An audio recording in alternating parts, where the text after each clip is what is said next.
Hello and welcome to my first podcast. I'm your host, Max Röck, and today you're listening to Don't Dwell in the Past. What do I mean by that? So, a few weeks back, I was finally able to meet up with my first HR manager. So she works in Germany, in Frankfurt. She lives there now, probably like 400 kilometers away where we work together. And I was able to go for a run with her because I was also working in Frankfurt on a project that week. And many times when we look back into our past, we dwell on it. We talk about that the past is the only beautiful thing ever happened to us, that we still kind of live in the past and not looking forward or live in the present, or so many of us. And that event, which actually happened exactly 12 years. Was it 12 years? Yeah, exactly 12 years after I had my first day in the company we worked together.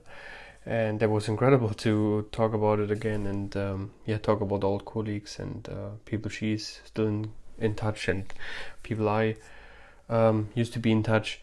And that was great. And looking back was also great. It was a great time. It was a lot of things I have learned during that period. But on the other hand, a lot of things changed and I developed a lot and I learned a lot of things. And I want to use that event also to share knowledge I have learned through a training program I go through currently. So it puts events into perspective. So it uses four different areas where it breaks down certain events into a trigger or triggers, the feelings, reality check, and the vision. And if you have listened to my story before, you may know that I have started an apprenticeship. I went through a lot of struggle in the beginning. I wasn't able to say no to anything, to be honest. And I took on more and more work. I enjoyed it and I worked a lot of hours. So 12-hour days were actually short days for me at that time. And through that it looked like I didn't get anything finished and I struggled with the workload because I wasn't able to say no. So where was the trigger for that? I think certain things, or most of the things we come through and we have to work through when we become adults, we have been kind of implanted while we were a child. So when I was living at home and I got a task to get done, it was always something like, if I give the task to you, you have to do it. You have to get it done. There's no kind of, no, I can't do that right now because I already have 100 things on my plate. It was just, that's what you have to do. You're gonna get it done. And while that was nothing my parents meant bad in any way, because I think it was important that I had done a lot of things at that time. But coming into a work environment, not being able to say no is something other people around you will misuse. They will force you to do things for them which you barely have time to get your task done, and then you take on all those additional tasks, not getting you any further. So the trigger came from my childhood. And that also brought up the feeling then in that moment that if I don't take on more tasks, it looks like I'm lazy. Or I felt lazy if I would say no at the time. And that also comes kind of back in, you have probably also been called lazy by your parents if you haven't taken on more tasks, if you haven't done more things.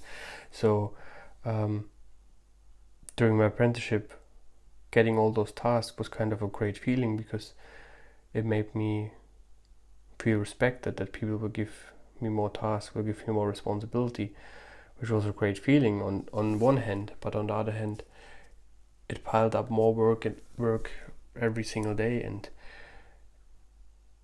it made it for me almost impossible to get anything done, because I always wanted to get started on the things, and I had so many things running at the same time and had started at the same time that I wasn't able to get anything finished. Would then bring me into even worse feeling at the time, that I wasn't able to finish the tasks, which then brings me to the next point, the reality check. So I then had a conversation as well with my bosses, and they decided to extend my probation period. So in other words, give me another chance to improve in that way. And I had to reflect on me, and I know going deeper into, I knew I done a lot of things, but many things I didn't finish, so I had to start reflecting on it and get the things done I have currently, while starting to say no to take on more tasks before I have finished other things. Which also my boss at the time helped me, that he was looking into more closely what I was doing, and he made sure that I followed through with the task and finished them before I was basically allowed to get more things done. So in that way I was able to check my reality at the time, which means I understood that I have been doing a lot, but I always have done the things to, like, I don't know, maybe 60-80% and not to 100%, which made it look like I haven't done anything. So I was able to be more aware, get the things done to 100%, and then get to the next task. And that also showed my bosses then that I was capable of doing more, and I passed my probation period then, which brought me to the vision. So the vision then for me during the time was a very small vision looking back now, but something very big back then was that I have just gotten my probation period extended, and the goal is to obviously pass that and finish my apprenticeship. So it was a 3-year apprenticeship, and that was a big vision back then for me. It was something with all those emotions coming up, that I fail, and that I wasn't capable of getting the things done I wanted to get done. It was something very big to look forward to. So that's kind of what that reminded me back on Orient. And from the coaching I was able to kind of analyze more deeply. So I knew back then the trigger for me was an event back in the past, which made it very hard for me to say no. And the feelings kind of guilted me into saying yes, because I felt lazy if I would say no. But the reality was different. The reality was that I wasn't lazy, that I was doing a lot already, that I was working overtime, that I was getting a lot of things done. But on the other hand, I also knew I had to say no. I had to finish things, hand them over, move on to the next one. And I knew my vision is bigger than getting one simple task done. So in order to get to that vision, fulfill that vision, achieve that vision, yes won't bring me fully into that vision. So no is just as important as yes. Saying yes to opportunities is great, but saying no to opportunities is as essential and necessary as saying yes at times.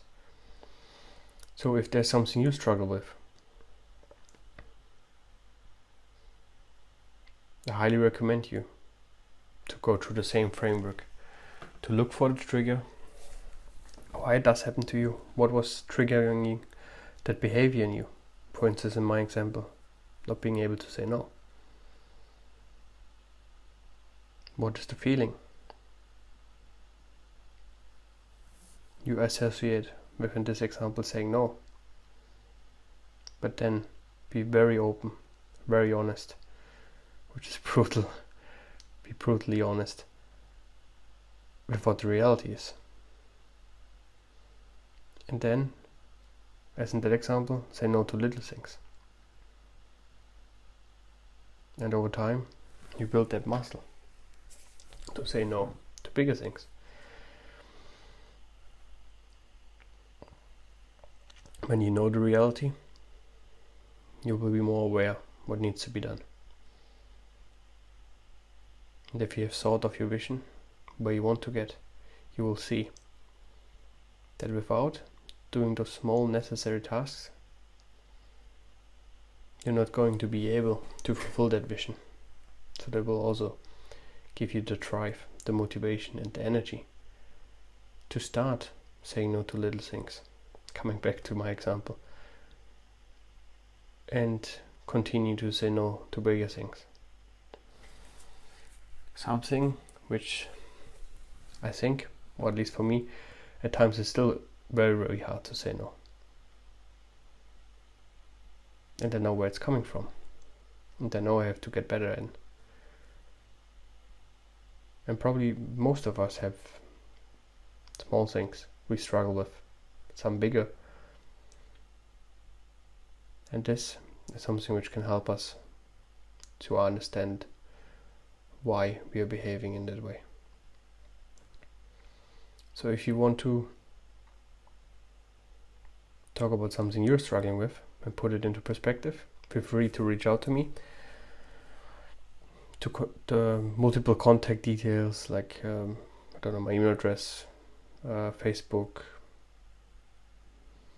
Instagram, it's everything. You can find it all in the show notes. Feel free to reach out.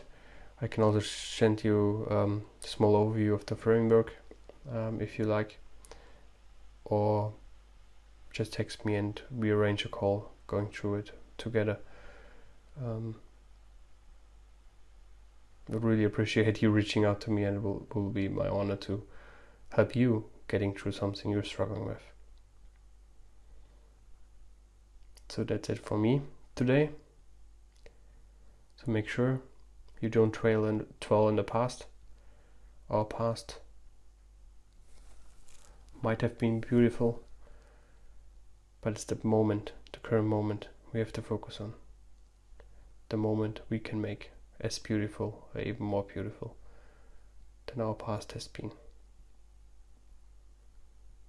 To stay in the present.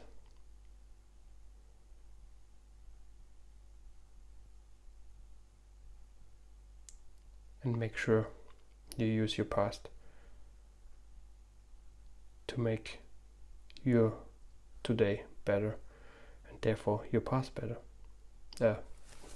Therefore your future better. Focus on today, and you will live a happier and more fulfilled life. Thank you for listening today. I'm your host, Max Röck, and until next time.